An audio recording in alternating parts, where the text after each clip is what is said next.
আজ 2-3 দিন ধরে পড়ে আছে, এবারে এবারে ঘুরে বেড়াচ্ছে পা ভাঙা নিয়ে। পাপাও ওই দেখি হাসপাতালে নিয়ে যাওয়া যায়, বাঁচানো যায় নাকি, নাহলে পা ইনফেকশন হয়ে গেছে তো ওইখান থেকে ওর খাওয়া দাওয়া বন্ধ হয়ে যাবে, আস্তে আস্তে ওর শেষ হয়ে যাবে। চেষ্টা করে দেখি। যতবারই ঝাঁকুনিটা হচ্ছে ততবারই ওর পায়ে লাগছে। আমি আমার ভাগ্নে শক্তি দুজনে যাচ্ছি হাসপাতালে, দেখি ওকে বাঁচানো যায় নাকি। 4 কিলোমিটার মাঝে মধ্যে উঠে চলে যাওয়ার চেষ্টা করছিল, যখনই তোমার দেখছিল একটু ঝাঁকি হচ্ছে না তখন উঠে যাওয়ার চেষ্টা করছে, কিন্তু গাড়িতে বেলা ভালো হাওয়া পাচ্ছে বলে চুপচাপ বসে আছে। মাঝে মধ্যে ওর সাথে কথাও বলতে আছে না, মনে হচ্ছে আমাকে কোথায় না কোথায় নিয়ে যাচ্ছে। মনের মধ্যে জাগে না কোথায় নিয়ে যাচ্ছে কি করছে, মাঝে মাঝে ঝাঁকি লাগলেই ব্যথায় কষ্ট। না, এখন বিশ্বাস হয়ে গেছে যে চিকিৎসার জন্যই আমার ভালোর জন্যই নিয়ে যাচ্ছে। এখন অনেকটা শান্ত হয়ে গেছে। আমরা এসে গেছি হাসপাতালে, এখানে আরও চিকিৎসা করতে অনেক ইটি এসছে আর কি। এখানে চিকিৎসা হচ্ছে, অনেক পশুর অনেকে নিয়ে এসছে আর কি, ছাগল গরু। এই পাও, এ তোমার নাম কি? হ্যালো, তোমার নাম কি? সিম্বা? এটা সিম্বার শরীর খারাপ হয়েছে, সিম্বা এসছে। হ্যালো সিম্বা, হ্যালো, ওই সিম্বা।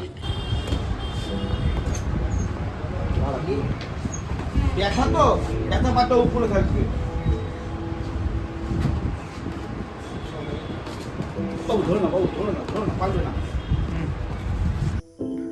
অল্প কটা ভাতের জন্য আজকের এই পরিস্থিতিটা, এই অন্য বড় কুকুরে ধরে কামড়েছে আর কি।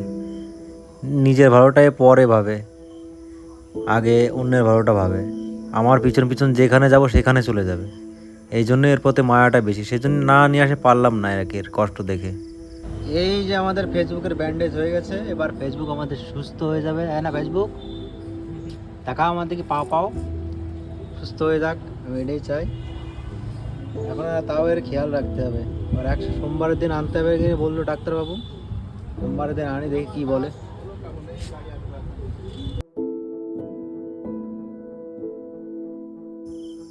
আমরা মানুষ, আমরা সবার কষ্ট বুঝতে পারি, সবার কষ্ট ব্যথা বেদনা বোঝার শক্তি ভগবান আমাদের দিয়েছে।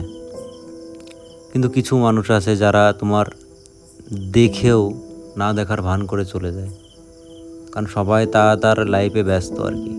আমি সাধারণ একটা গাড়ি চালাই, আমার একদিন মিস করলে আমারও লস হয়, কিন্তু আমি সেটা ভাবিনি যে আমার একদিন মিস করলে খুব ক্ষতি হয়ে যাবে। কোনো ব্যাপার নেই, আমি প্রাণীটাকে যদি বাঁচাতে পারি, এই বাচ্চাটাকে যদি বাঁচাতে পারি, তাহলে আমি নিজেকে খুশি করার জন্য এই কাজগুলো করে থাকি। আমি জানি না আমি ভালো করলাম কি মন্দ করলাম, আমি এটা সিম্পাথি পাওয়ার জন্য কিংবা অন্য তোমার কমেন্ট পাওয়ার জন্য এসবের জন্য করিনি। আমি চাইছি যে তোমরাও এদের কষ্ট বোঝো, এদের কষ্টটাকে অনুভব করো, এদের পারলে একটু সাহায্য করো, এটুক তোমাদের কাছে চাওয়া। ভালো লাগলে ভিডিওটাকে লাইক করে দিও, একটা কমেন্ট করে দিও, তাতেই খুশি। আর পারলে তুমি তোমার আশেপাশে যেসব বাচ্চারা আছে এদের মতো, তাদের একটু হেল্প করো। এরা তোমার কাছে শুধু তোমার ভালোবাসাটা পাওয়ার জন্যই আসে। তোমার কাছে বোঝার ক্ষমতা আছে, দেখার ক্ষমতা আছে, সব ভালোও আছে মন্দও আছে। নিজের ভালোটাকে দেখো আর খারাপটাকে নিজের থেকে দূরে সরাও। সব জিনিসের মধ্যেই ভালো আছে, কিন্তু শুধু মাত্র দেখার নজরটা সেই প্রতিটা মানুষের ভিতরে নেই। ভালো থেকো, আবার দেখা হবে।